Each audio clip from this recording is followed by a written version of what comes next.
శుభోదయం పిల్లలు అందరూ బాగున్నారా? ఇంట్లోనే ఉండండి, ఆరోగ్యాన్ని కాపాడుకోండి.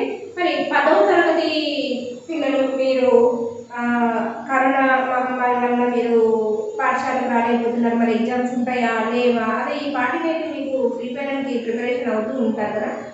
సో అయినా సరే మీకు ఎగ్జామ్స్ అనేది కండక్ట్ చేయడం జరుగుతుంది. ఏ విధంగా అంటే మీకు ప్రాజెక్ట్ అండ్ రీడెడ్ రిఫ్లెక్ట్ ఇచ్చారు, ఇంటర్నల్ మార్క్స్, అలాగే మీకు వచ్చేసి ఎలా కండక్ట్ చేయాలి అనేది మీ అప్పుడు గవర్నమెంట్ అనేది డెసిషన్ తీసుకుంటుంది. సో మీరు మాత్రం ఎప్పటికప్పుడు అప్డేట్గా లెసన్స్ కానీ చాప్టర్స్ కానీ ప్రిపేర్ అవుతూ ఉండాలి. అర్థమైందమ్మా? సో ఏముంది నాకు నెట్ సిగ్నల్ లేదు, నాకు ఏం మెసేజ్ రావట్లేదని నెగ్లెక్ట్ చేస్తే మీ జీవితమే సగంలో ఆగిపోతుంది. మళ్ళీ 10th చదువుతాను ఎట్లా కూడా మార్క్స్ వేసి పంపించడానికి మన ఫస్ట్ టు 8th 9th పిల్లలు కాదు కదా మీరు గవర్నమెంట్ ఎగ్జామ్స్ అటెంప్ట్ చేయాల్సిన వాళ్ళు.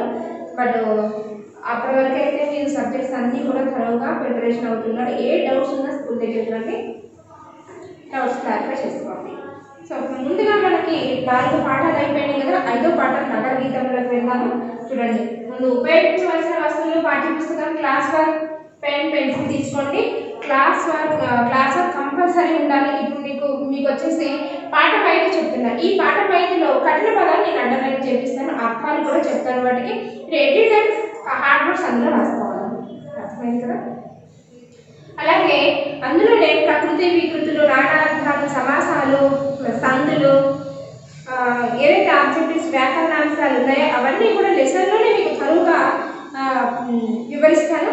మళ్ళీ తర్వాత ఏమన్నా లెసన్కి కంప్లీట్ అయిన తర్వాత బ్యాక్ సైడ్ ఉన్నవి మాత్రం మీకు ఎక్స్ప్లెయిన్ చేస్తాను. సో మనకి పాఠంతో పాటు ఆబ్జెక్టివ్స్ కూడా లెసన్తో పాటు మీకు వచ్చేస్తాయి. సో అవి కూడా జాగ్రత్తగా వినండి. లెసన్ అంటే లెసన్ ఎక్స్ప్లెయిన్ చేసుకుంటూ కాదు, మనం ఆబ్జెక్టివ్స్ కూడా చెప్పుకుంటాం. సో సందులు, సమాసాలు, విగ్రహ వాక్యాలు, అలంకారాలు, ఇవన్నీ నానార్థాలు, పర్యాయపదాలు, వ్యుత్పత్తార్థాలు, ఇవన్నీ ఏవైతే వస్తాయో అవన్నీ కూడా మీకు వివరిస్తాను. మీరు చక్కగా కాన్సన్ట్రేషన్ పెట్టి లెసన్ వింటారని భావిస్తున్నా. 10th class first language children, మీరు హ్యాండ్ రైటింగ్ చాలా చక్కగా రాయాలి, హ్యాండ్ రైటింగ్ ఇంప్రూవ్ చేసుకోవాలి. ఎందుకంటే class works, project Indian reflects నేను చాలా వరకు అబ్జర్వ్ చేశాను. ఏముంది అని చెప్పేసి నెగ్లిజెన్స్గా చేసేసారు. సో హ్యాండ్ రైటింగ్ అనేది మీకు ఇన్స్పెక్షన్ జరుగుతుంది మన స్కూల్లో. 10th క్లాస్ ప్రాజెక్ట్స్ అనేది చెక్ చేస్తారు వచ్చి. స్కూల్స్ ఓపెన్ చేసినా చేయకపోయినా కానీ రావడం వల్ల ప్రమాదం జరుగుతుంది కాబట్టి ఆ ప్రమాదానికి దూరంగా ఉంటూ విద్యార్థుల్ని చదివిస్తున్నాను. సో అది మీరు ఇంటి దగ్గర ఉండి చదవాలి. తల్లిదండ్రులుగా మీరు మీ పిల్లలకి జాగ్రత్త స్టడీ పరంగా కేర్ అనేది తీసుకోవాలని భావన పేరెంట్స్. సో అందులో భాగంగా 5 పాఠాలకు వచ్చేసాము. సో ఆల్మోస్ట్ మీకు సిలబస్ కుదిస్తే మాత్రం తక్కువే ఇస్తారు కాబట్టి నిదానంగా మీకు అర్థమయ్యే విధంగా ఎక్స్ప్లెయిన్ చేయడం జరుగుతుంది. సో ప్రాజెక్ట్ అండ్ రీడెడ్ రిఫ్లెక్ట్స్ అందరూ సబ్మిట్ చేయండి. వాళ్ళంటే పర్మిషన్ తీసుకొని సబ్మిట్ చేయండి. ఎందుకు అంటే ఇంటర్నల్ మార్క్స్ యాడ్ చేసుకొని కూడా మీకు మార్క్స్ ఇవ్వడం జరుగుతుంది. బట్ హ్యాండ్ రైటింగ్ అయితే చాలా ఇంప్రూవ్ అవ్వాలి. సడన్లీ మీకు టెస్ట్ కండక్ట్ చేశారు అంటే మీరు హ్యాండ్ రైటింగ్ పేపర్ ప్రజెంటేషన్ అనేది first and should be neatness ఉండాలి. పేపర్ నీట్నెస్గా ఉండాలి. హ్యాండ్ రైటింగ్ మార్జిన్స్, ఒక సారాంశం రాసిన తర్వాత అండర్లైన్, కొటేషన్స్ ఇవన్నీ ఉండాలి. సో మీకు ఫస్ట్ నుంచి చెప్తున్నదే కదండి, ఏముంది లేదని ఉత్తభక్తిగా రాసేస్తే అసలు ఎట్లా మార్క్స్ ఇవ్వాలన్నా ఏదో ఒక 10 మెంబర్స్ గుడ్ మంచి చేశారు. సో ఇంకెవరైనా చేయని వాళ్ళు ఉంటే ఈ వీడియో వినైనా సరే, ఈ క్లాస్ వినైనా సరే నీట్గా చేసి సబ్మిట్ చేస్తారని భావనతోటి మీకు వివరిస్తున్నాను. మరి పాఠంలోకి వెళ్దామా? టెక్స్ట్ బుక్ తీసుకున్నారా? మరి టెక్స్ట్ బుక్ ఎందుకు ప్రతి పదం కూడా అండర్లైన్ చేసుకొని నేను చెప్పింది. సో పాఠం 5 నగర గీతం. నగర గీతం అనే పాఠ్యభాగాన్ని అలిశెట్టి ప్రభాకర్ రచించారు. పాఠ్యభాగ రచయిత ఎవరు? అలిశెట్టి ప్రభాకర్. అలిశెట్టి ప్రభాకర్ నగర గీతాన్ని మనకి పరిచయం చేస్తున్నారు. నగర గీతం అంటే నగరంలో పాడుతున్న గీతమా, నగరంలో మ్రోగుతున్నటువంటి అసలు ఆ గీతాలు ఎలా ఉన్నాయి అనేది కవి తన కవితల ద్వారా మనకి వివరించింది. మరి అదేంటో నగర గీతం చూద్దామా? టెక్స్ట్ బుక్ పేజ్ నెంబర్ 47 తీసుకోండి, చదవండి, ఆలోచించండి, చెప్పండి. ముందుగా తన యొక్క జీవితాన్ని భావనగా చేసుకొని ఆయన యొక్క జీవితం ఎలా ఉంది, ఇది రియల్ అలసటి ప్రభాకర్ తన ఎన్నో కష్టాలు అనుభవించాడు. తన యొక్క జీవితాన్ని స్ఫూర్తిగా తీసుకొని నగరంలో మానవులు ఈ విధంగా నరకప్రాయమవుతున్నారు, ఈ విధంగా బాధపడుతున్నారు, ఇలాంటి కష్టాలకు గురి అవుతున్నారు అనేది తన యొక్క జీవితాన్ని ఖచ్చితంగా తెలియజేస్తూ కవిత మనకి రాయడం జరిగింది. ఆ కవిత చూడండి, ఆయన జీవిత స్థితిగతులపై ఒక కవి అయ్యి ఇన్ని బాధలు పడ్డారా అనే భావన మనకి అర్థమవుతుంది. అప్పట్లో చాటుమాటుగా అర్ధాంగి చేటలో కన్నీళ్లు జరుగుతున్నప్పుడు సంసారం పరువెంతో సమీక్షించగలిగిన వాణ్ణి. చాటుమాటుగా అర్ధాంగి చేటలో కన్నీళ్లు జరుగుతున్నప్పుడు సంసారం పరువెంతో సమీక్షించగలిగిన వాణ్ణి. ఆకుపచ్చని చెట్లు, ఆహ్లాదభరితమైన వాతావరణం ఏమీ లేకుండానే పగలు రాత్రి అస్బెస్టాస్ రేకుల కింద పడి ఎంత వేడెక్కినా మాడిపోకుండా ఉండగలిగిన మానవాతీతుణ్ణి. ఆకుపచ్చని చెట్లు, ఆహ్లాదభరితమైన వాతావరణం ఏమీ లేకుండానే పగలు రాత్రి ఆస్బెస్టాస్ రేకుల కింద పడి ఎంత వేడెక్కినా మాడిపోకుండా ఉండగలిగిన మానవాతీతుణ్ణి. నరకప్రాయమైన నగర నాగరికతను నరనరానా జీర్ణించుకున్న వాణ్ణి. రోజుకో 2 కవితావాక్యాన్ని రాయలేనా? నరకప్రాయమైన నగర నాగరికతను నరనరానా జీర్ణించుకున్న వాణ్ణి. రోజుకో 2 కవితావాక్యాన్ని రాయలేనా? అది మనకు పెన్నుతో పెట్టిన విద్య. ఆఫ్ కోర్స్ కవిత్వం ఎంత నిత్య నూతనంగా వెలికి వచ్చినా రాసిన ప్రతిదీ ఆణిముత్యం కాదని అందరికీ తెలుసు. అది మనకు వెన్నతో పెట్టిన విద్య. ఆఫ్ కోర్స్ కవిత్వం ఎంత నిత్య నూతనంగా వెలిగి వచ్చినా రాసిన ప్రతిదీ ఆణిముత్యం కాదని అందరికీ తెలుసు. చూడండి ఆయన యొక్క జీవన స్థితిగతులు ఏ విధంగా ఉన్నాయి అన్నా సరే నేను రోజుకో 2 కవితావాక్యాలు రాయలేనా? ఆయన జీవితం చూడండి. భార్య ఏం చేస్తుంది? చాటుమాటుగా అర్ధాంగి చేటలో కన్నీళ్లు జరుగుతున్నప్పుడు సంసారం బరువెంతో సమీక్షించగలిగిన వాడు. అంటే కుటుంబంలో ఉన్నటువంటి కష్టాలన్నీ కూడా తలుచుకొని ఆ బాధలన్నీ కూడా దిగమింగుకుంటూ చేటలో కొన్నే ఉన్నాయి. అసలు ముందు చాటలో ఏం చెరుకుతాం మనం? పప్పులు బియ్యాలు అన్నీ చెరుకుతాం కదా. సో ఈ పప్పులు బియ్యాలు ఇవన్నీ చెరిగేటప్పుడు ఎక్కువగా ఉంటాయి. అందులో ఏవైతే రాళ్ళు, ఏవైతే పొట్టు ఉంటుందో అవన్నీ తీసి కిందకి ఇట్లా చెరిగినప్పుడు గాలితోటి అందులో ఉన్న చెత్త, అందులో ఉన్న రాళ్ళు అనేది డివైడ్ అయిపోతాయి. మంచిగా ఉన్న బియ్యం, మంచిగా ఉన్న పప్పులు మాత్రము సపరేట్ అవుతాయి. సో అందుకు కదా, అంటే చెడుని పక్కన పెట్టేసి మంచిని పక్కకు వేస్తారు.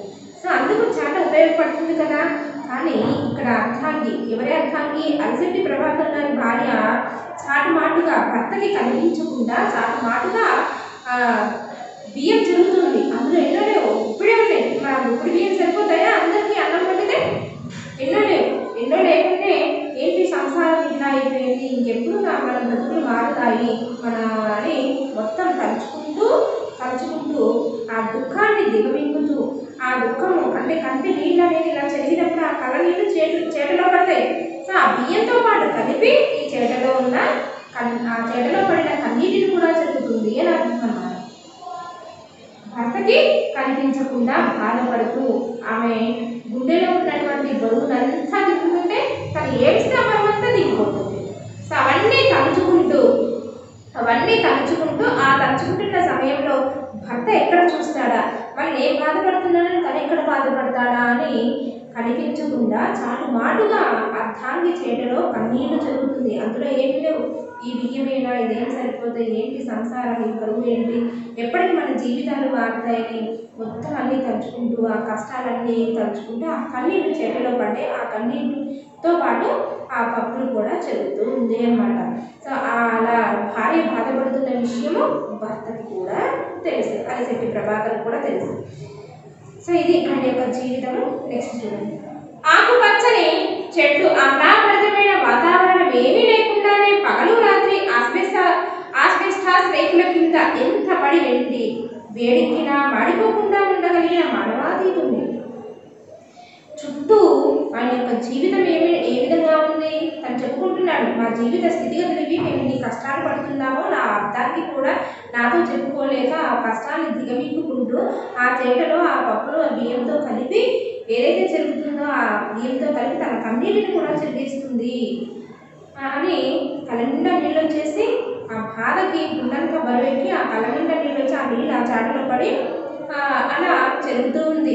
సో భార్య అలా బాధపడుతున్న విషయము ఇక్కడ సంసారం బరువెంతో సమీక్షించలేని వాళ్ళు, మన సంసారం ఎంత బరువెక్కిపోయింది, మన సంసారం ఎంత కష్టతరంగా ఉన్నదని మొత్తం కూడా సమీక్షించడం అంటే తెలుసుకోగలిగిన వాడిని.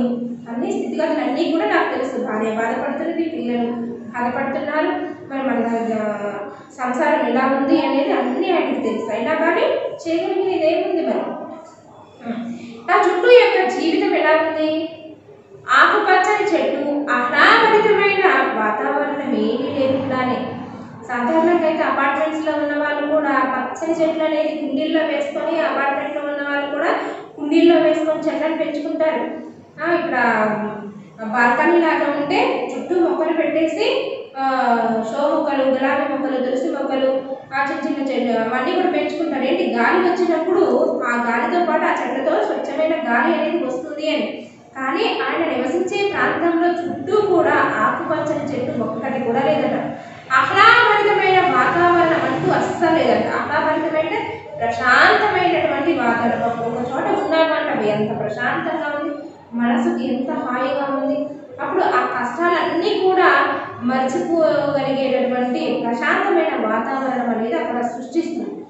సో అట్లా నేను నివసించే ప్రాంతంలో ఆహ్లాదభరితమైన వాతావరణం ఏమీ లేకుండానే అన్నాడు. ఏమి లేదు కూడా. చుట్టూ ఎక్కడ చూసినా పచ్చని చెట్టు కూడా లేదు, ఒకటి కూడా పచ్చని చెట్టు కూడా లేదు.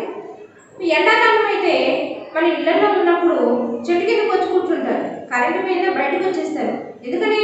చెట్టు నీడకి, చెట్టు గాలికి, చల్లదనానికి బాగుంటుంది అని చెప్పేసి ఆ గాలికి వచ్చేస్తారు. అదే తప్పులను బిగించుకొని లోపల ఉంటారా? ఉన్నారు కదా. సో కరెంటు పోవడంతోనే బయటకు వచ్చేస్తారు. అసలు కరెంటు కూడా ఉండదు కొన్ని ప్రాంతాల్లో. సో ఆ చెట్ల కిందనే వాటి కిందనే గడుపుతారు. ఎందుకంటే పల్లెటూళ్ళలో ఉదయం పోతే సాయంత్రానికి వస్తుంది కరెంట్ కటింగ్ చేస్తారు. సో ఆయన నివసించే ప్రాంతంలో ఆయన యొక్క గుడిసె, ఆయన యొక్క ఇల్లు ఎలా ఉంది, నేను నివసించే ప్రాంతం ఎట్లాంటిదో కూడా నాకు తెలుసు అని అంటున్నాడు. ఆకుపచ్చని చెట్టు, ఆహ్లాదభరితమైన వాతావరణం ఏమీ లేకుండానే పగలు రాత్రి ఆస్బెస్టాస్ రేకుల కింద పడి ఎంత వేడికినా మాడిపోకుండా ఉండగలిగిన మనవాదీతుంది. చూడండి, పగలు రాత్రి ఆస్బెస్టాస్ రేకులు అంటే రేకుల ఇల్లు వేస్తే తెలుసా? సాధారణంగా ఇప్పుడైతే స్లాబ్ వేసుకుంటున్నారు, సిమెంట్ స్లాబ్ వేస్తున్నారు. కానీ అప్పట్లో రేకులు వేసుకునే వాళ్ళు. ఇప్పుడు కూడా కొంతమంది స్లాబ్ వేసుకోవాలని స్తోమత లేని వాళ్ళు రేకులు వేసుకుంటారు. అంటే రేకులు ఉంటాయి, ఇనుప రేకులు, సిమెంట్ రేకులు కాదు, ఇనుప రేకులు. మరి ఎండకి ఎండి అది బాగా వేడెక్కి ఆ వేడంతా కిందకి దిగుతుంది కదా. రేకుల్లో బాగా వేడి ఉంటుంది తెలుసా ఎండాకాలం. సో ఆ రేకుల కింద ఎండి వేడెక్కినా కానీ, ఆ ఎండకి వేడెక్కినా కానీ పగలు రాత్రి, మరి రాత్రి పూట కూడా కొంచెం చల్లబడింది అంటే అక్కడ బాగా ఉబ్బదిస్తుంది, నిప్పుల కొలిమిలో ఉన్నట్లు ఉంటుంది ఆ రేకుల కింద జీవితము అంటే. సో అట్లాంటి దుర్భరమైనటువంటి జీవితాన్ని నేను గడుపుతున్నాను. రాత్రి పగలనగా ఆస్బెస్టాస్ రేకుల కింద అంటే రేకుల ఇల్లు ఉంటుందన్నమాట. ఆ రేకుల ఇంటి కింద నిర్మిస్తున్నాడు. ఆయన ఇల్లు ఎలా ఉంది? రేకుల కింద ఆయన నివసిస్తున్నాడు. రేకుల ఇల్లు తెలుసు కదా. సో అట్లా మురికి వాడల ప్రాంతాలు ఎక్కువ అన్ని దగ్గరికి ఇల్లు ఉంటాయి, అన్ని రేకుల ఇల్లు. సో అంతా కూడా స్లాబ్ కాకుండా రేకుల కింద ఆయన జీవిస్తున్నాడు. చుట్టూ ఒక్క మొక్కన్నా ఉందా? ఆహ్లాదభరితమైన వాతావరణం ఉండడానికి, సంతోషకరమైన ప్రశాంతమైన వాతావరణం ఉండడానికి. సో ఆ రేకుల కింద ఉన్నా కానీ చుట్టూ మొక్కలు ఉంటే ఆ మొక్కలు చూసుకుంటూ, ఆ మొక్కల నుంచి వచ్చేటటువంటి గాలిని చూస్తూ, ఆ గాలిని పీలుస్తూ, స్వచ్ఛమైన గాలిని ఆస్వాదిస్తూ మనసు ప్రశాంతంగా ఉంటుంది. సో ఎటు చూసినా కానీ ఒక్క మొక్క కూడా లేదట, అన్నీ కూడా రేకులిల్లులు. తను నివసించేది కూడా రేకుల కింద. ఆ పగలనక రాత్రనక ఆ రేకుల కింద పడి మగ్గిపోతున్నాడట. నరక ప్రాయమైన మాడిపోకుండా ఉండగలిగిన మానవాతీతుల్ని ఎంత వేడికినా కానీ మాడిపోలేదు. చూసారా, నాలో ఆ భగవంతుడు ఏదో ఒక సృష్టిని సృష్టించాడు. సాధారణంగా అయితే ఆ ఎండ వేడికి తట్టుకోలేక కొంతమంది వడదెబ్బ తగిలి మరణించే పరిస్థితి వస్తుంది. పిల్లలైనా పెద్దవాళ్ళైనా ఎండదెబ్బ తగిలిందని అనారోగ్య పాలైపోతారు. కానీ ఇక్కడ నేను మానవాతీతుని, గొప్ప శక్తి కలిగిన వాడిని. చూసారా, భగవంతుడు నాకు ఎంత పేదరికమైనటువంటి జీవితాన్ని ప్రసాదించిన వీటన్నిటిని తట్టుకోగలిగినటువంటి ధైర్యాన్ని ఏదో నాకు నా శరీరంలో ఏదో ఒక మాయ చేసినట్టుగా రేకుల కింద పగలు రాత్రి పడి ఎంత వేడికిరా కానీ మాడిపోకుండా ఉండగలిగినటువంటి గొప్ప మానవాతీతుని, ఇవన్నీ తట్టుకోగలిగే శక్తి నాకు ఆ భగవంతుడు ఇచ్చాడు. నేను అదృష్ట శక్తినా అన్నట్లు భావిస్తున్నాడట. నరకప్రాయమైన నగర నాగరికతను నరనరానా జీర్ణించుకున్న వాడిని రోజుకో 2 కవితావాక్యాన్ని రాయలేనా? ఈ నరకప్రాయమైనటువంటి నగర నాగరికతను, ఈ నగరంలో జీవించడమే ఒక నరకంతో సమానం, అసలు నరకం లాంటిది. సో అలాంటి నగర జీవితాన్ని నరనరానా జీర్ణించుకున్నవాడిని అయినా సరే కష్టాన్ని భరిస్తూ సంసారం అనే బండిని లాగుతూ జీవిస్తూ ఉన్నాడు. అయినా సరే నా యొక్క కవితల్ని రోజుకు ఒక 2 కవితల్ని రాయలేనా? రోజుకో 2 కవితావాక్యాన్ని రాయలేనా? అయినా ఇన్ని కష్టాల్లో ఉండి కూడా కవితల్ని రాయలేనా? ఎందుకు రాయలేనని తన జీవితాన్ని తను చెప్పుకుంటున్నాడు అన్నమాట. అది మనకి పెన్నుతో పెట్టిన విద్య. సో రాయగలరు, అది మనకేంటి?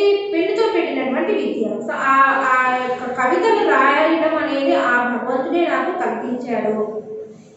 ఆ భగవంతుడే నాకు ఆ శక్తిని నాకు ఇచ్చాడు. నేను రాయలేనా? అది నాకు పెన్నుతో పెట్టిన విద్య కదా. పెన్నుతో అంటే పెన్ను పెట్టగానే కవితలు అనేవి వచ్చేస్తూ ఉంటాయి అన్నమాట.